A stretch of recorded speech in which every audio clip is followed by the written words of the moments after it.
नमस्कार, मैं हूं सूर्य प्रकाश रमोला और आप देख रहे हैं आईपा। आईपा यानी कि all India progressive politics association. AIPA एक राजनीतिक का ऐसा मंच दे रहा है जो सामाजिक सरोकारों से जुड़े हुए मंच यहां पर प्रदान कर रहा है, और इसी के तहत हमारे साथ जुड़े हैं कांग्रेस के जिला अध्यक्ष राकेश राणा हमारे साथ। और इस कड़ी में उन्हीं से जानते हैं कि आईपा के बारे में आप क्या समझते हैं। राणा जी, आपका आईपा में स्वागत है, और किस तरह से आप इस मंच को देखते हैं। बहुत बहुत धन्यवाद। मैं आईपा के इस सिस्टम को निश्चित तौर पे मैं आभार व्यक्त करना चाहूँगा, और इसलिए कि सामाजिक और राजनीतिक जो सरोकार हैं उसको एक बहुत प्रॉपर चैनल के माध्यम से, प्रॉपर सिस्टम के माध्यम से सामाजिक सरोकारों को, एक जो समाज की ज्वलंत जो मुद्दे हैं उन सबको उठाकर इस मंच के माध्यम से जो आप समाज के बीच में लाने का प्रयास आपने किया, निश्चित तौर पे मैं आपको जिला कांग्रेस कमेटी टिहरी गढ़वाल की ओर से बहुत धन्यवाद और साधुवाद देना चाहता हूँ। सर, अब क्योंकि आगामी अब 2022 के चुनाव नज़दीक हैं, ऐसे में क्या तैयारी है कांग्रेस की। देखिए, कांग्रेस हिंदुस्तानी नहीं बल्कि विश्व का लोकतांत्रिक प्रणाली में सबसे बड़ा संगठन है, और जो हम पार्टी संगठन के जो लोग हैं, चुनाव हमारे लिए एक महोत्सव होता है, और ये प्रत्येक विधानसभा का 5 साल, लोकसभा का 5वें साल, फिर पंचायतों के हो गए, फिर स्थानीय निकाय के हो गए, ये लगातार सब आते हैं। 2022 का विधानसभा का चुनाव उत्तराखंड में हमारे सामने है, और बहुत बड़े मुद्दों को लेकर और बहुत बड़ी तैयारी के साथ हमारी जो सेना है, तब चाहे आप हमारा जो सिस्टम होता है वो हमारे न्याय पंचायत स्तर से हमारा सिस्टम शुरू होता है। पहली यूनिट हमारी ग्राम सभा की होती है, ग्राम पंचायत जिसको हम लोग बूथ कमेटी बोलते हैं। हमारे जनपद में हमारी कंप्लीट बूथ कमेटियाँ बन चुकी हैं। उसके बाद फिर हमारे जो न्याय पंचायत हैं पूरे जनपद के, वो हमारे पूरे उनकी कमेटियाँ तैयार है। उसके बाद हमारे ब्लॉक संगठन हो गया, जनपद का संगठन हो गया, और हमारे जो 18 फ्रंटल संगठन है उनका अपना पूरा सिस्टम तैयार है। और चुनाव आयोग जिस दिन चुनाव की घोषणा करेगा, हम खुशी खुशी चुनाव में जाने के समय तैयार हैं। कहीं हमें इसमें कोई डाउट नहीं है। आप बीजेपी 60 पार, आप कितने पार। देखिए, ये दुर्भाग्य ही कहूँगा मैं इस देश और प्रदेश का कि भारतीय जनता पार्टी ने कभी भी इस हिंदुस्तान के अंदर विकास की राजनीति की बात नहीं कही। अगर सिर्फ कही है तो सिर्फ नारे, जुमले और ये सब जातिवाद, क्षेत्रवाद, भाई भतीजावाद, कभी राम और रहीम के नाम पर, कभी मंदिर और मस्जिद के नाम पर, कभी हिंदू और मुस्लिम के नाम पर, सिर्फ वोटों का बांटने का काम और समाज को तोड़ने का काम किया है। कांग्रेस का अपना एक इतिहास है। कांग्रेस ने कभी भी बड़बोलापन नहीं दिखाया। तब चाहे कल हमारी कांग्रेस पार्टी की स्थापना का 137वां गौरवमयी इतिहास हमने कल मनाया, स्थापना दिवस हमने मनाया।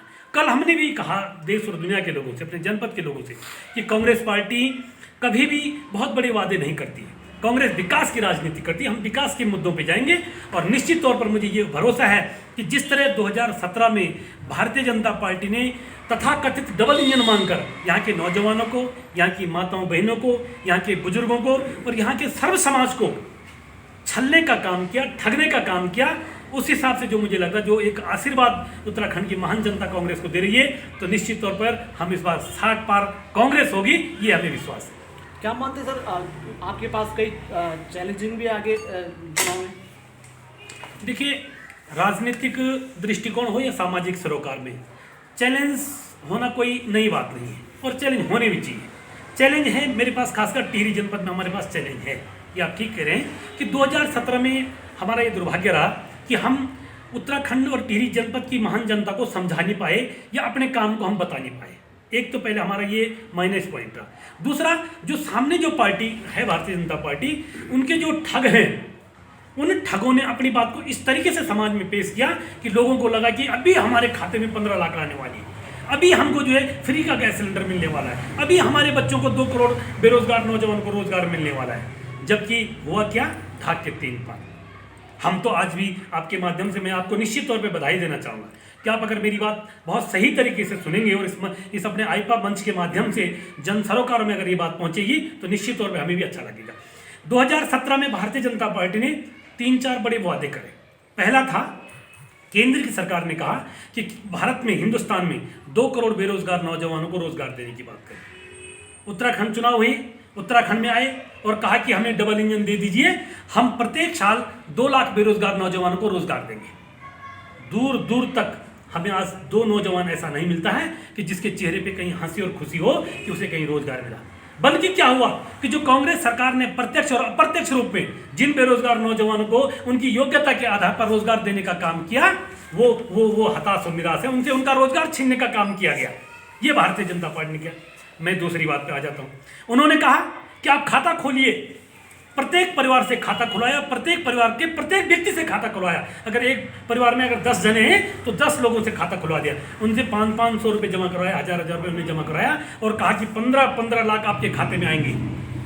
ना आते वो 15 लाख, ना आते 15,000 जो उन्होंने अपने खाते में 500 और 1000 रुपये जमा किए, वो अगर वो खत्म ना होते, वो लेफ्ट ना होते, ये बड़ी भारी मचाई है भारतीय जनता पार्टी ने। दूसरी बात, मैं आप तीसरी बात पे आना चाहता हूँ।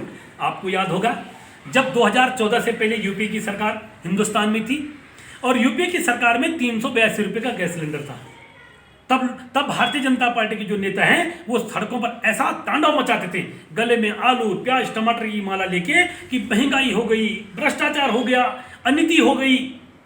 आज वही 382 का गैस सिलेंडर आज 1000 रुपये में मिल रहा है एक परिवार में, 1000 में। और औसतन अगर एक परिवार में अगर 12 महीने में 12 गैस सिलेंडर भी खर्च होते हैं तो 12 पंजे 60, 12 छक्का 72, 7,200 रुपये केंद्र सरकार एक परिवार से लूट रही है एक साल में।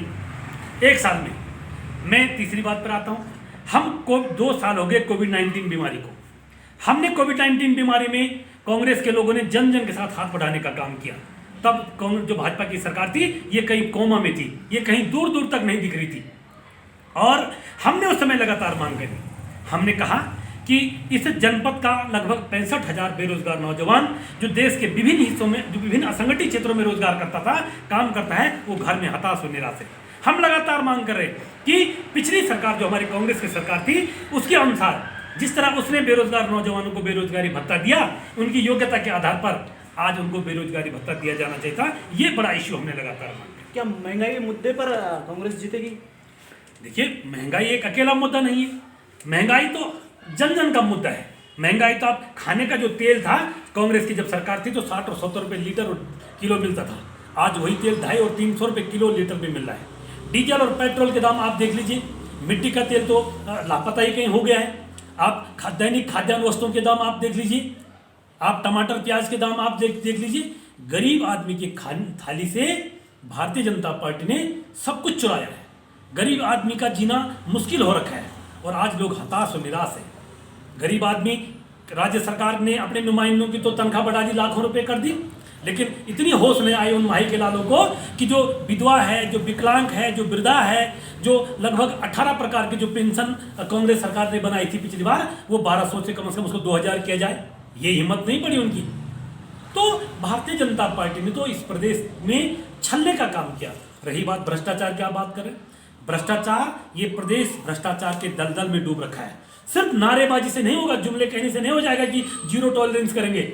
आज आप देख लीजिए कि तमाम विभागों में, तमाम कार्यालयों में आम आदमी का काम कभी नहीं हो पा रहा है।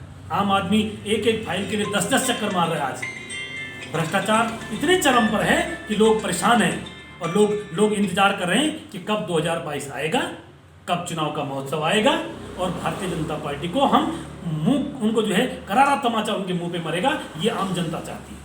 और ये थे हमारे साथ कांग्रेस के जिला अध्यक्ष राकेश राणा जी। इन्होंने कहा कि आगामी 2022 के विधानसभा चुनाव कांग्रेस के हाथ में होगा और कांग्रेस ही जीतेगी। और इसी के तहत आगे भी हम आईपा आपको इसी तरह से मंच देता रहेगा और आगे किसी और शख्स के